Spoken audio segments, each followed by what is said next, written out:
On Rare is a podcast developed by BridgeBio to educate ourselves and the public about living with a rare disease. Since our guests aren't scripted and are free to speak their minds, their views and opinions don't necessarily reflect the views and policy of BridgeBio Pharma. Now, we hope you enjoy the podcast.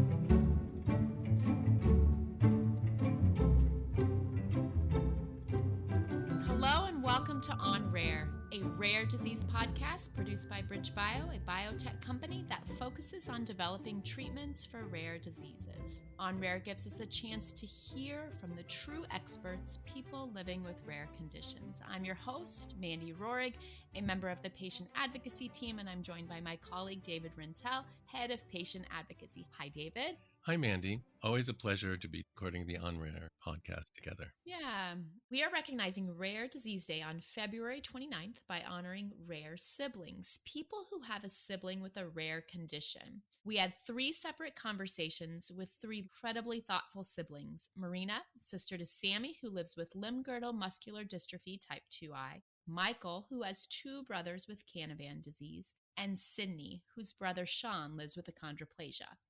Mandy, I'm really pleased that we're focusing on rare siblings. I think that rare siblings often go kind of unnoticed when we think about families living with a rare condition. When you have a child or an adult who has a rare disease, a long-term medical condition, it just takes a lot of the attention of the family, and it's hard for other members of the family to consistently receive attention. I learned this early on because I had a close friend, Patricia Tellez, whose sister was very ill as a child, and she told me about many days she spent all by herself in a hospital lobby, because in those days you couldn't go up to the room where your sister was staying, and how really difficult that was for her. And being sensitive to that, I listened for stories of what it's like to be a sibling of a child with a rare condition. Now, this is necessity. People with long-term medical illness require more attention from their family members. No one is at fault, but it can be challenging for siblings. Also, it can be a wonderful thing for siblings. They tend to be empathic. They tend to understand what it's like to live with adversity, and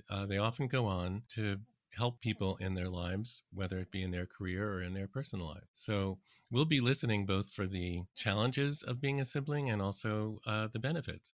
Our first guest is Marina, whose sister Sammy lives with Limb-girdle Muscular Dystrophy Type 2I, which is also called LGMD2I, that causes progressive muscle weakness and affects skeletal, respiratory, and cardiac muscles. Marina, thank you so much for joining us. Could we just start by you telling us a bit about yourself? Well, first of all, thank you for having me. I'm excited to share a little bit of my story and my family's story.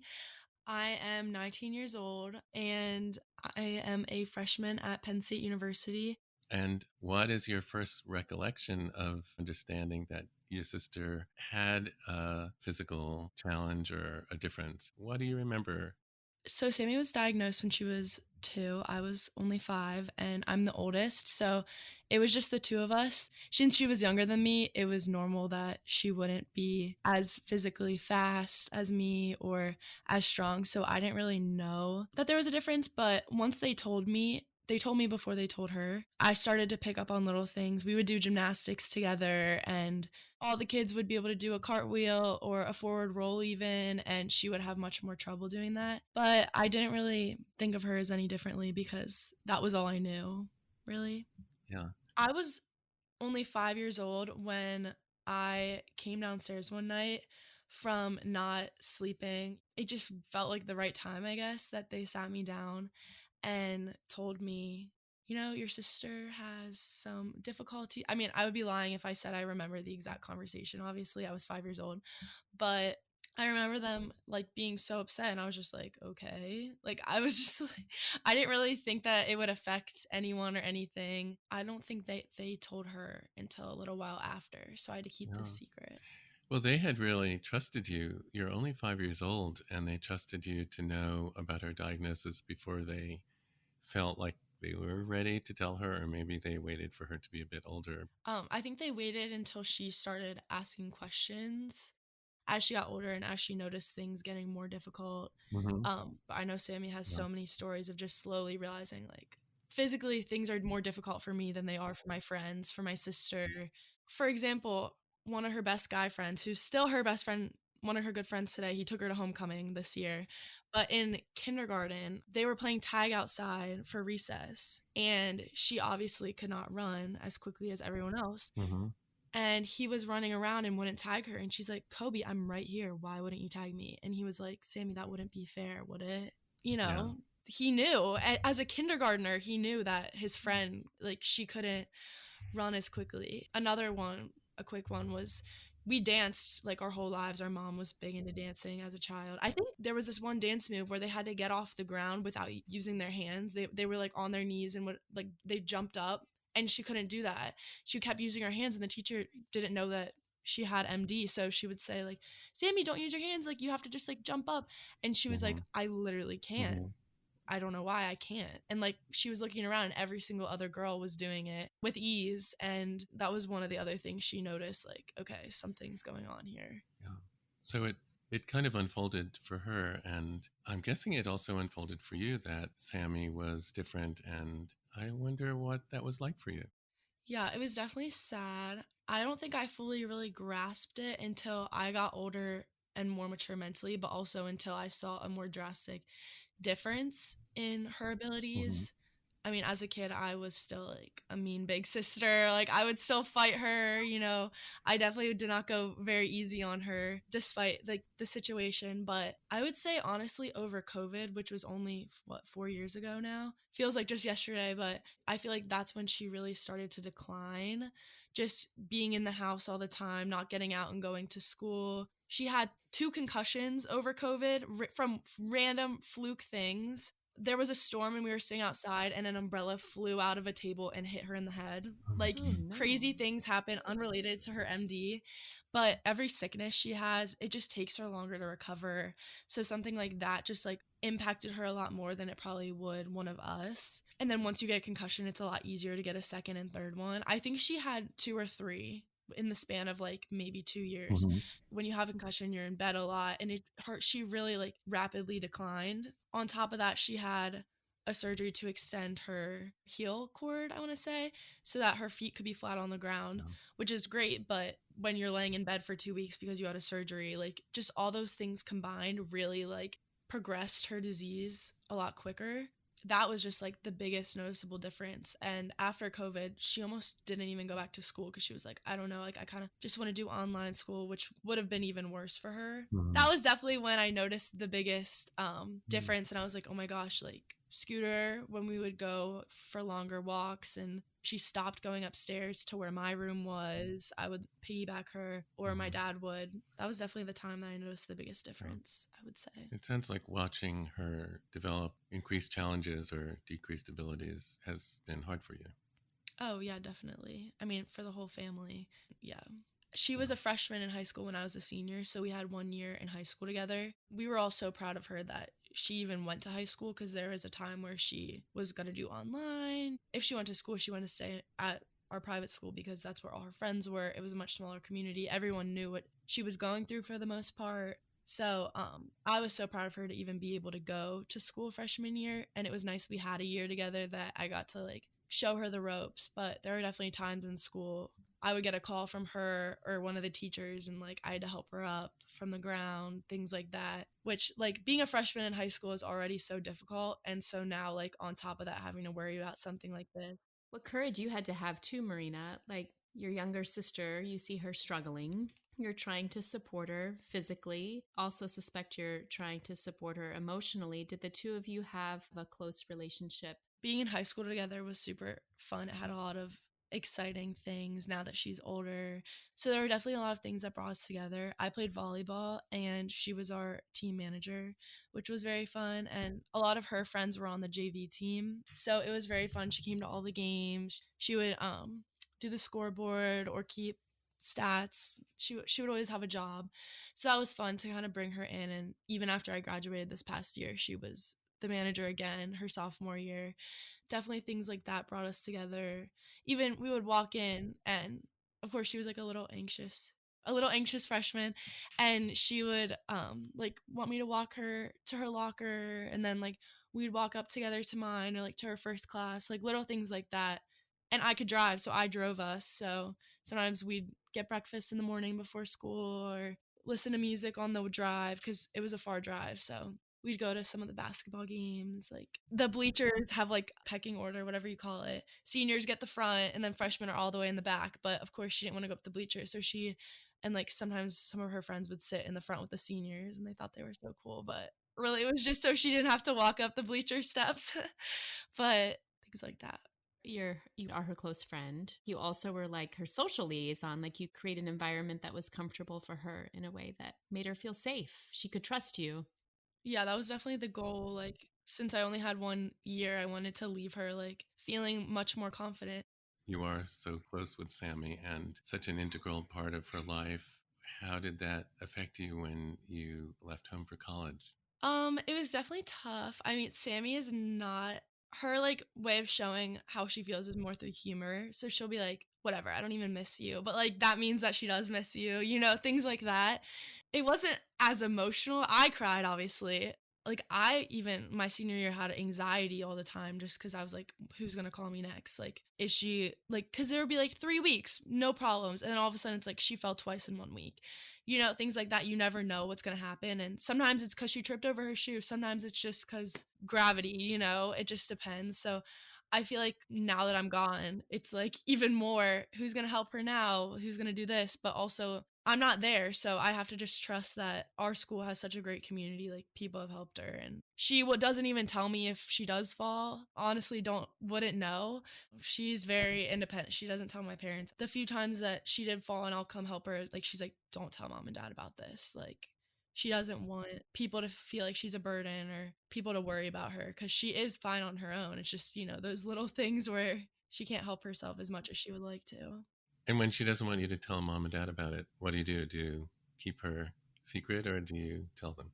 It depended on the situation. There were a few times I didn't tell my parents, also because for their sanity, like there's nothing they can do about it either, and it would just stress them out more. But if they asked me, I would tell them. So sometimes they'd say, have there been any recent falls lately? And I would be honest about that, but I wouldn't come home and be like, Sammy fell today, like, because I also don't want them to go in her room and start asking her a million questions either. So it's just like that awkward, like, you want to keep her trust and not upset her, but also like my parents needed to know at certain times because again, I wouldn't be there the following year to help with that. Like they would need to cover their bases in other ways, I guess. You have to have the trust of your parents to support Sammy when she needs it, but you also have to have Sammy's trust. Yeah. Yeah, definitely. You're kind of in the middle, balancing both, Marina. Yeah. Your love and caring for Sammy seems so great. Like what's a moment that you think of when you're, missing her? This is like not as sentimental. This is more just like, we have had the worst luck in hotels with the alarms going off. When I tell you that we have probably had 5 or 6 instances where in the middle at 2 a.m. in the middle of the night, the alarm is going off in our hotel and we have to go down the stairs. We were at a volleyball tournament, one of my volleyball tournaments, and it was farther away. So we were in a hotel, of course. And it was just my mom, my sister, and me. And we were probably on like the 15th floor. We were so high. And what do you know?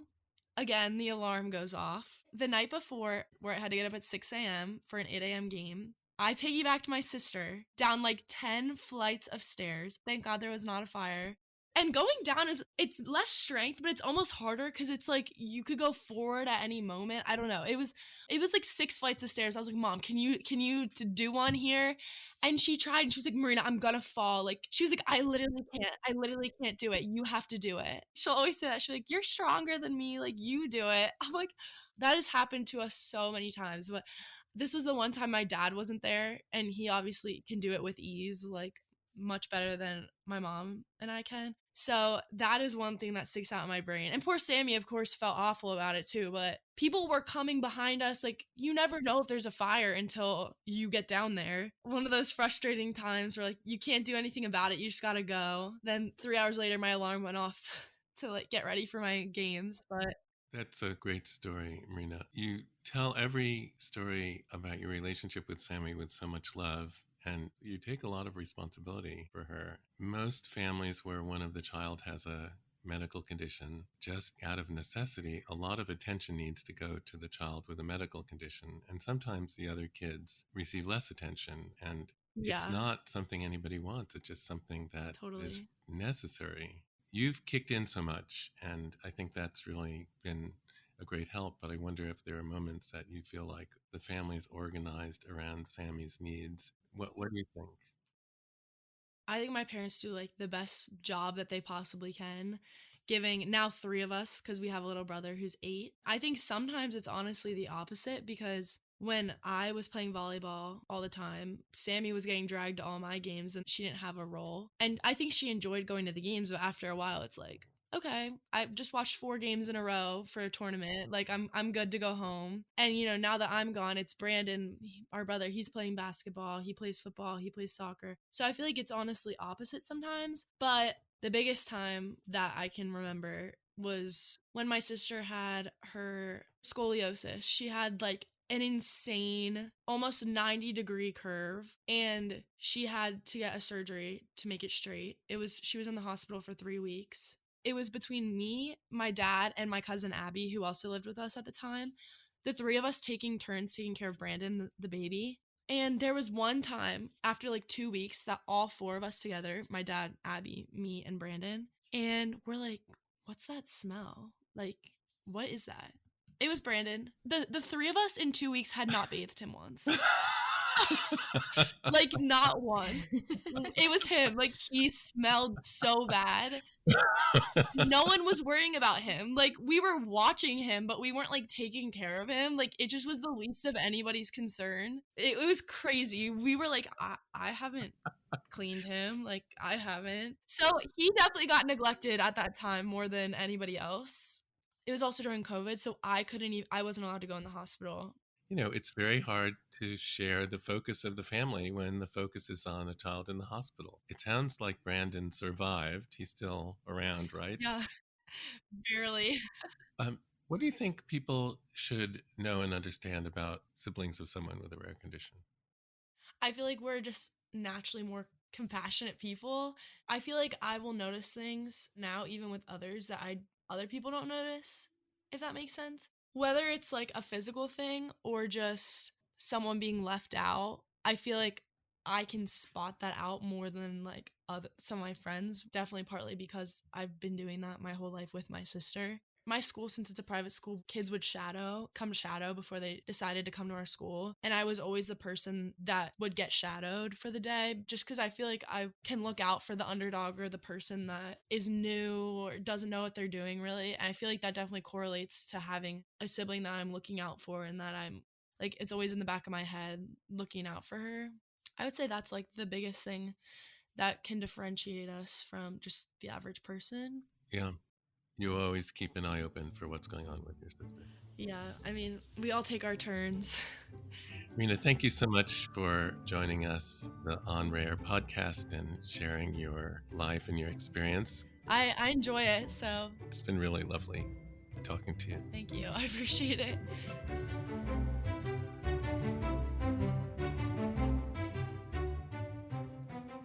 Marina is an incredible young woman. She is so inspiring. Rare siblings take on a lot of responsibility. She helped to get Sammy so she felt comfortable in her school. She loved her as a sister, but she also took a lot upon herself to make sure that she had what she needs. And really the only downfall and what really hurt her most about having a rare sibling is having to unfortunately watch the progression of this condition to this sister that she loves so dearly. Mandy, I completely agree. I think the important takeaway is how there is one overarching emotion, and it's love. That doesn't change when your sibling has a rare condition. Marina just loves Sammy. I'm going to guess that it's probably hard for her to be away at college now when she was such an essential part of Sammy's life. Yeah, Marina's love language is certainly her ability to care and be with her fabulous sister. If you want to learn more about LGMD2I, we have 3 podcasts that focus on LGMD2I. Recently, we spoke with Dan in episode 20 about his experiences, so check it out. Our next conversation is with Michael. an incredible 13-year-old boy who has two brothers who are living with Canavan disease. Michael, thank you so much for joining us today on the podcast. Would you please tell us about yourself?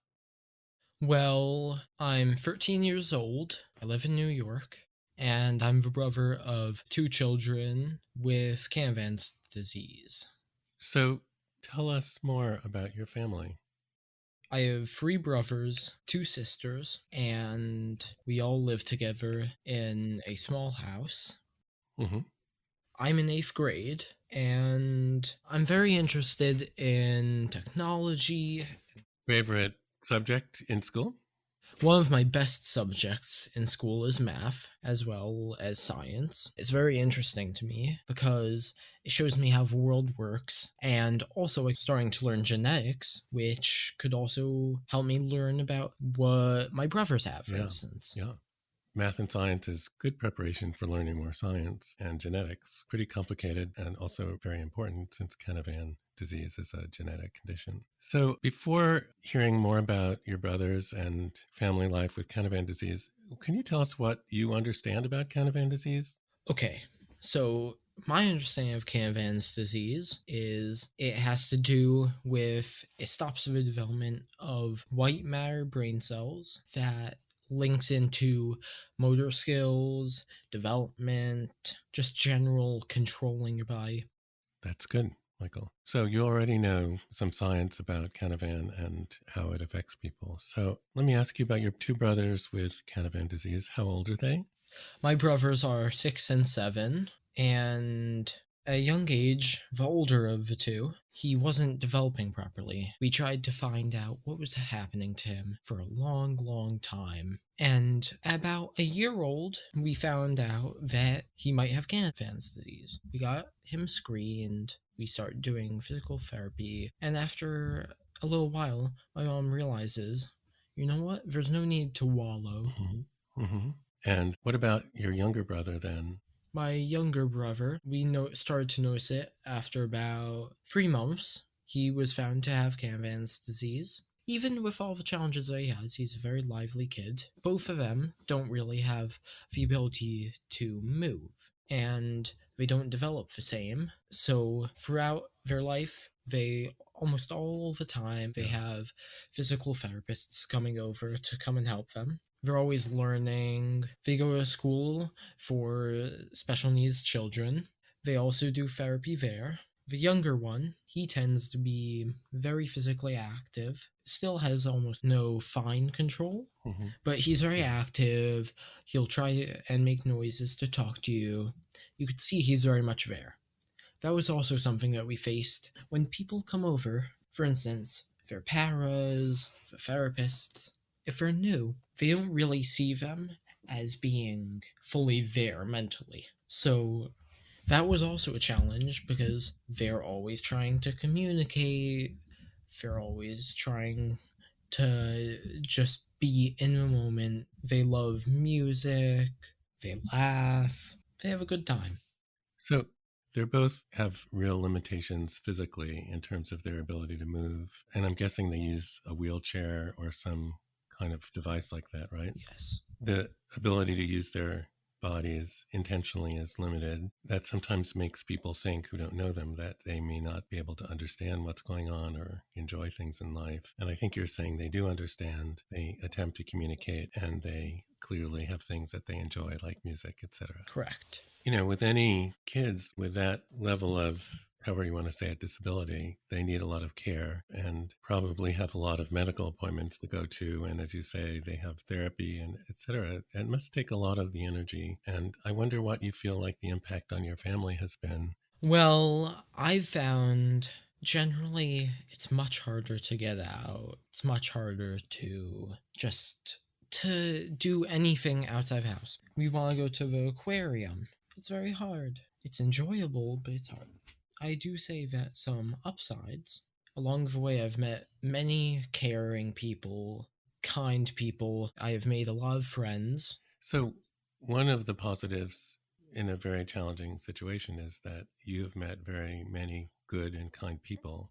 Yeah. I was wondering if you felt like it has had an impact on you, that it helped you understand people better, or if other people would say something like that about you. Yeah. Well, first of all, I wouldn't be who I am today without it. I've learned from all the people that I've met. They've all been caring. They always make sure that for instance, when my mom is busy with paperwork, they talk to me, they tell me what they're doing with Bay and Josh, and as any person would, I learned from that. I became a caring person. I learned how to interact with Bay and Josh better, beyond just going, pick the right hand if you want this, or pick the left hand. And I know how to make them laugh. I just help them enjoy life. Yeah. I wouldn't be who I am today without these challenges and these upsides of having brothers with Canvan disease. Good. Thank you. That's amazing. You're the oldest child in the family, right, Michael? Yes. So as you were talking about, your mom doing paperwork and et cetera, do you sometimes take on responsibility for your brothers or actually for any of your younger siblings? For my brothers, I can't really help with the medical stuff or feeding them, but I can watch them, I could talk to them, I could keep them entertained if they get upset, and I enjoy it. Gives me someone to interact with, gives them someone to interact with, and I could get them involved in games. I could get them involved with my other siblings. My brother and two sisters are, well, toddlers. Just as difficult as May and Josh without the paperwork. Sometimes my mom could be busy and a lot of times she has to go and get stuff for May and Josh, or she has to go and sign some paperwork somewhere, and we won't have so many people home, so I'll have to help. Sometimes kids who have a sibling or siblings with serious medical issues, and Canavan certainly is that, feel like so much of the attention of their parents and families is directed towards their siblings, their brothers with a medical problem. And I wonder if you have felt that at any point. This is not about anybody making any mistakes. It's just a fact of life. Well, when I was a kid, I would always be asking my mom, could you build Lego with me? Could you read a book with me? Could you play a video game with me? She still says no to that, but... And I would say, hey Mom, why don't you go and get some help? And she said, I do have help, never enough. Yeah. So I eventually learned, you know what? I just have to deal with it. I have to learn. She also went back to school to become a nurse. So that puts more work on her. She can't be with the kids as much. She's always exhausted.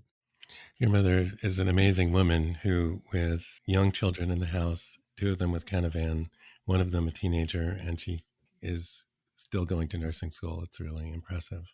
You've had to learn to live with a situation where your brothers with Canavan disease just need a lot of attention. Now, you seem to have turned out very well. So what do you think is the key to turning out very well when you live in a situation where two of your brothers have serious needs that need to be addressed by your parents? Well, I don't know how I did it. What I did was generally I would focus on something, I would try and achieve a goal, or I would occupy myself. I live very far away from my school, so it's not like I could really have anybody come to me. Mm-hmm. Yeah. Michael, you learned how to manage and be okay. Yeah. But you also really contributed in your family by helping to look after your siblings. You've actually done really a lot in a situation that has not been easy, but yet you're a thoughtful, caring person, kind of probably like the people who are good and caring that you've met through your brother's illness. I'm still learning. It's been a long journey, still is, and I still have with parts where I get frustrated because it's difficult. Yeah. So people will be listening to this podcast, which features you and other siblings with someone with a genetic condition. What do you think people ought to know and understand about the siblings of kids who have serious long-term conditions? What is it that people should understand? Well, Generally, I myself am very closed off, and I've tried to fix it, but I never really had a normal household life. And sometimes you're wishing for it. So, generally, if a sibling just doesn't seem very. Even if they look okay, not always okay. Mhm. Having siblings with a rare disease really does have a big impact, both on you and on your family. And I think you're saying that often you may look okay, but sometimes you're not feeling that way. Yeah. I think most of us wonder why things happen the way they do. You've probably met other families where they have a child with Canavan, and your family has too. And that's very challenging. What do you think when you ask yourself, well, why did this happen to my family? Well, I would think about, like, oh, why me? But then I think about, you know what? What's the reason? I'm a very science believing person. I just say genetics. Michael, you have been amazing. We are so appreciative, really given us a lot to think about. Very pleased to hear your story. I just have one last thing to say. You might always hear about the bad things on all of these diseases and all the children with them. But the truth is, it's what makes a person unique, and it adds a little spice to life. Beautifully said, Michael. Thank you. Amazing.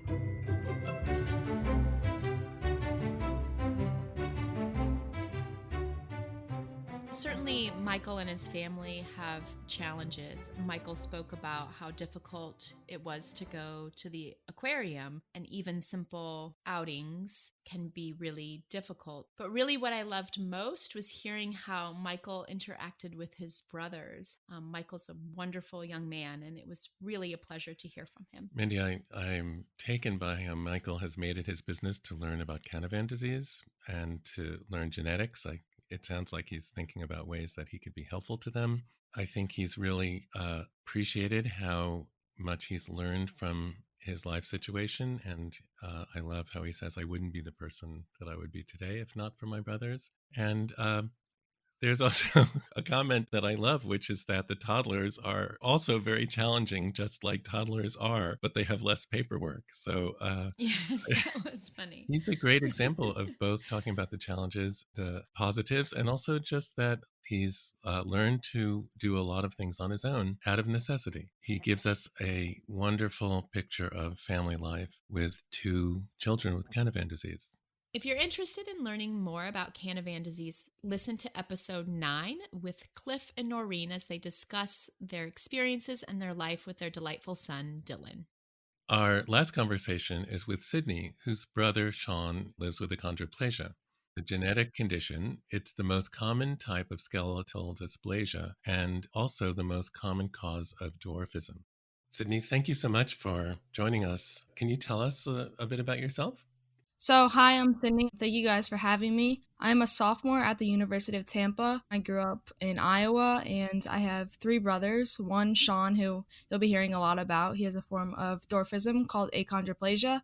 And then I have 2 other brothers. I'm actually a triplet, so it's been cool to kind of grow up with the 2 of them and then have Sean as the older one and being the role model. So, thanks for having us. Sydney, I'm from Nebraska, so we're not too far from each other. The Midwest, the best. We're Midwestern, yeah. You have a couple of very special things about your family. You're a triplet, and also your older brother has achondroplasia. That is quite something.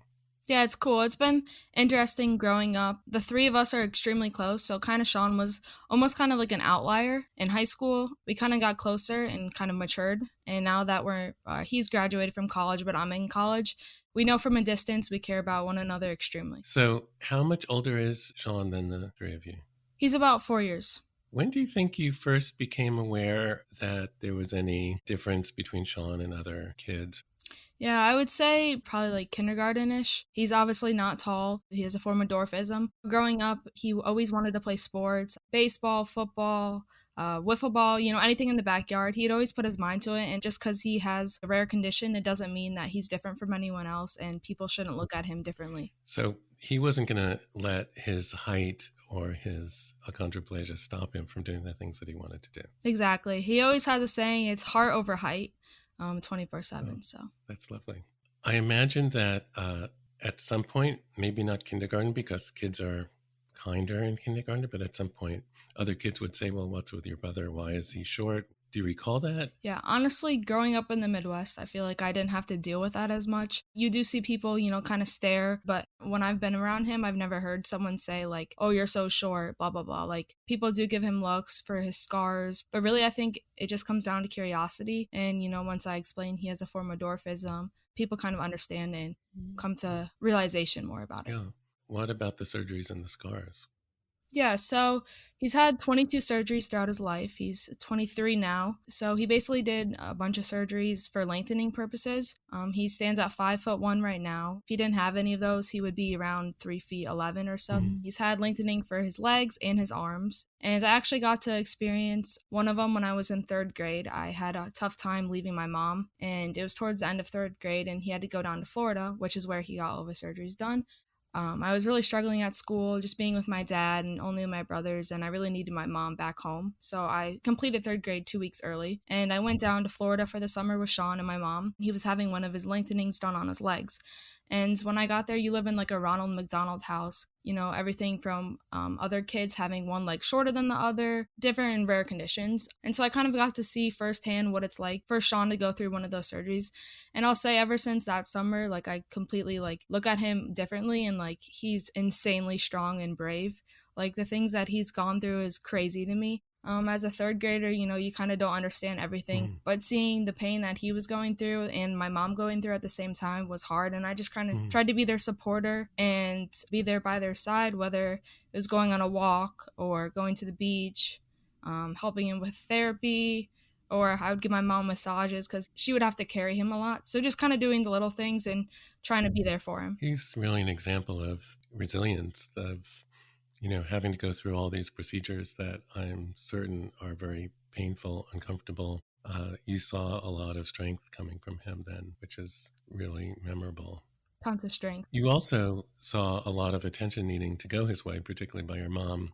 Sometimes people who have a sibling with a rare condition, sometimes they see that their sibling gets a lot more of the family's attention and resources. Yeah, I would say from my perspective, I definitely had that thinking, and I was not necessarily jealous, but I was like always thinking Sean gets whatever he wants. He gets this, he gets that, he gets clothes, shoes. Sometimes it would irk me as a young kid. I just didn't realize, sometimes when he's going through all of that, he really needs, those gifts or those new shoes or whatever. Now growing up, I kind of realized, he deserved that. I couldn't say the same for my brothers. I don't really know what their thinking was back then. I was definitely the more stubborn child, the one that, kind of dealt with this a lot differently than the two of them.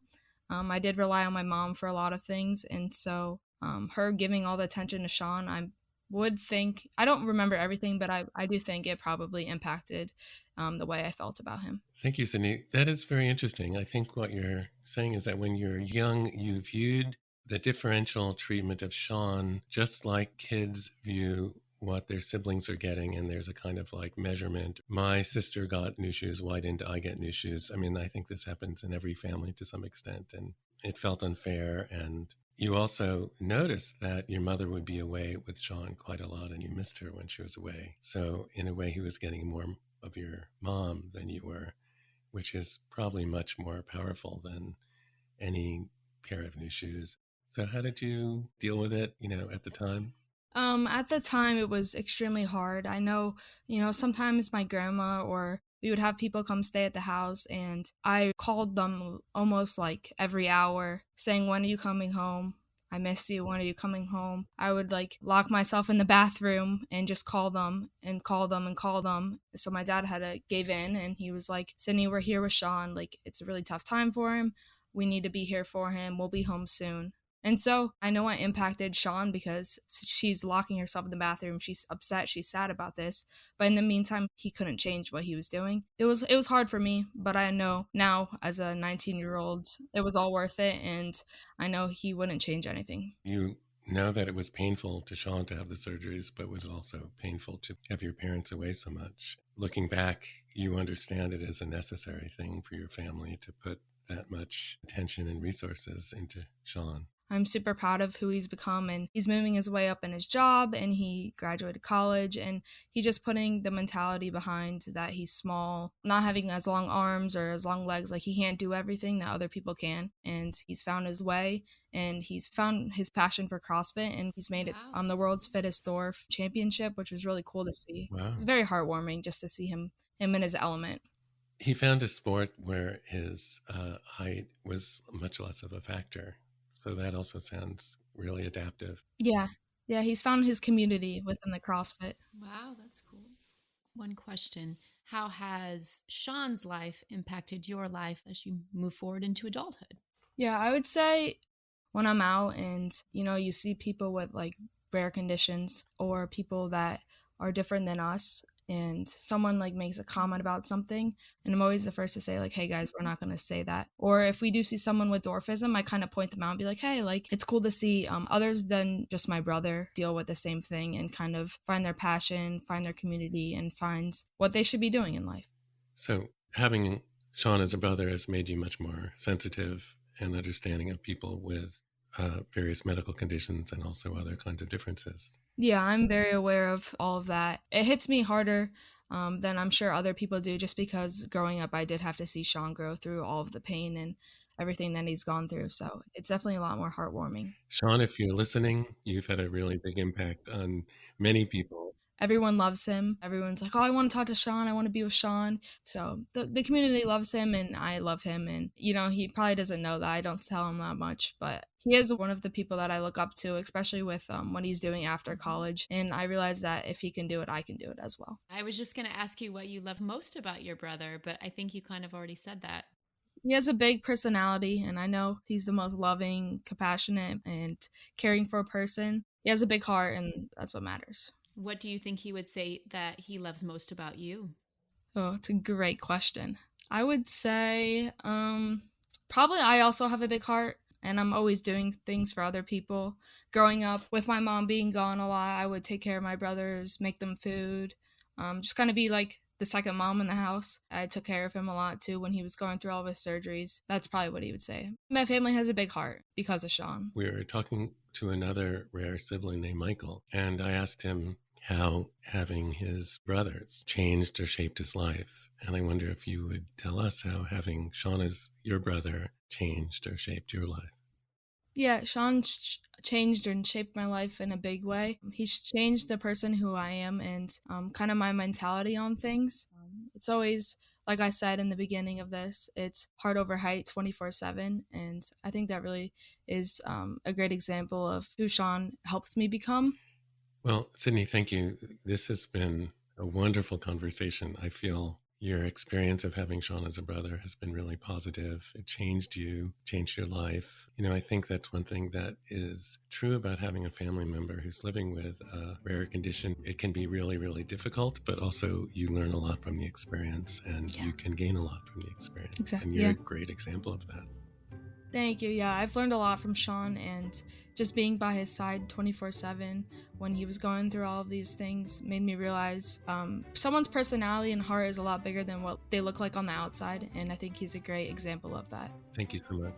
Thanks everyone for having me. I really appreciate it. Oh, we appreciate you so much. Oh, I loved hearing from Sydney. She really shared the evolution of what a sibling living with a rare condition may experience. When she was younger, she locked herself in her bathroom because she missed her mom and craved for her mother's attention while she was away caring for her brother.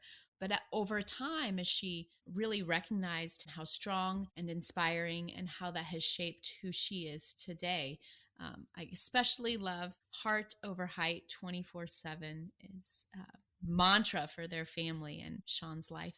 I really loved Heart Over Height 24/7, and I'll quote Sydney as often as I can. I think it's a great mantra, as you say.